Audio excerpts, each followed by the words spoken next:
moderasi beragama di Indonesia berdasarkan Ahlussunnah wal Jamaah. Jadi di pembahasan kali ini kami ingin membahas tentang dua poin, yaitu tentang moderasi beragama dan juga Ahlussunnah wal Jamaah. Kita merupakan masyarakat Indonesia yang pembahasan moderasi beragama. Jadi Islam wasatiyah ini merupakan sebutan dari moderasi agama. Ada tiga bahasanya. Kalau dari bahasa Arab sendiri, wasatiyah yang katanya yang relevan itu i'tidal dan tawazun. Terus yang kedua itu dari bahasa Inggris yaitu moderation. Itu juga sama artinya tengah-tengah. Dan yang ketiga bahasa Indonesia KBBI juga itu artinya moderat, moderasi yang mengikuti negara yang memiliki populasi muslim terbanyak saat ini. Nah, dari masyarakat muslim yang ada di Indonesia ini, rata-rata dari mereka itu menganut pemikiran atau akidah yaitu Ahlussunnah wal Jamaah.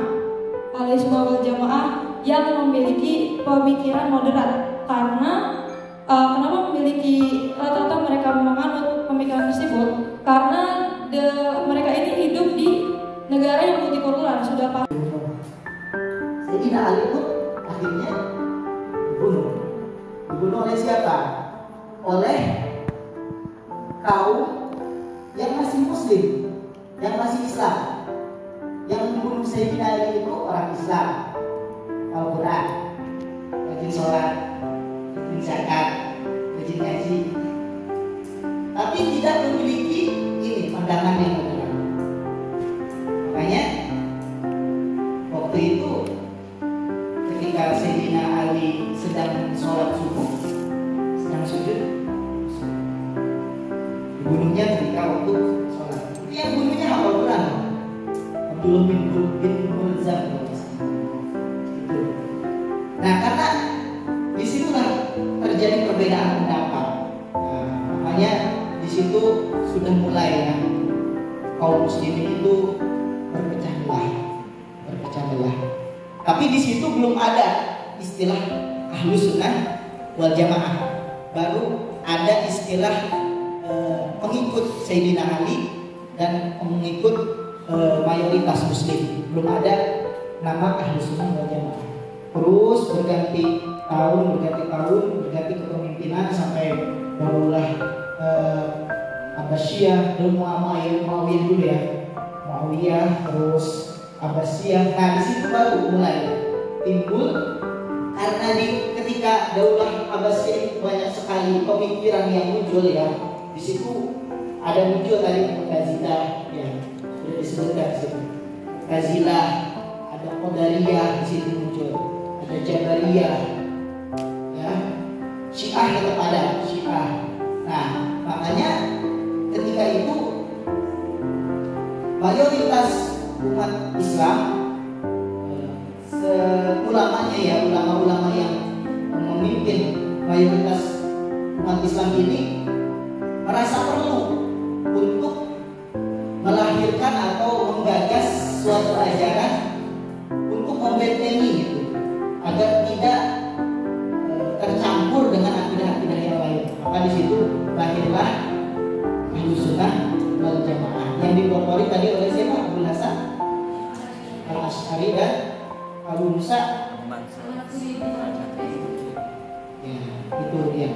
Jadi akidah Ahlussunnah wal Jamaah itu muncul atau dikenal sudah abad ketiga ya, abad ketiga Hijriah. Nah, terus sampai sekarang yang diteruskan dengan para ulama yang lain, dengan para ulama sampai hingga masuk ke Indonesia ini.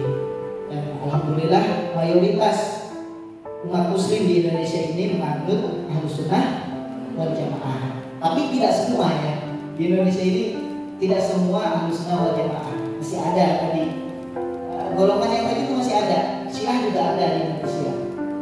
Syiah juga ada. Terus yang Wahabi juga Salafi itu ada.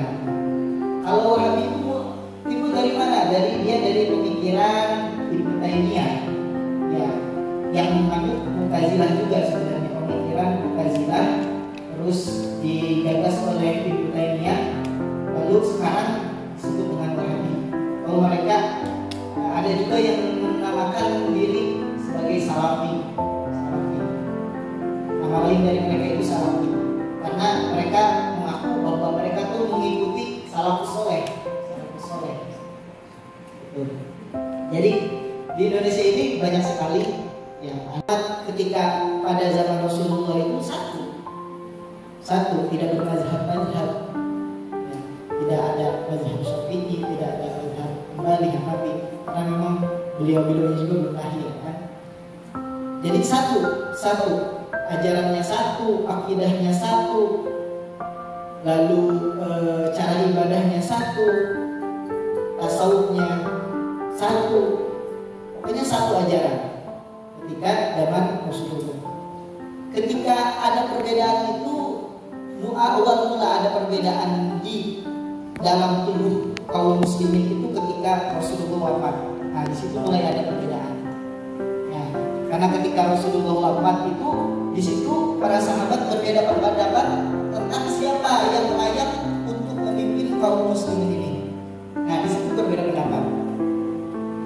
Ada kaum muslimin yang berpendapat bahwa yang patut dan layak memimpin kaum muslimin ini setelah Rasulullah adalah Sayyidina Ali. Nah itu kaum muslimin yang kemudian hari sampai sekarang disebut dengan Syiah. Atau mereka menamakan dirinya dengan Ahlul Bait. Syiah. Itu yang pertama, golongan yang pertama. Golongan yang kedua adalah jumhur. Mayor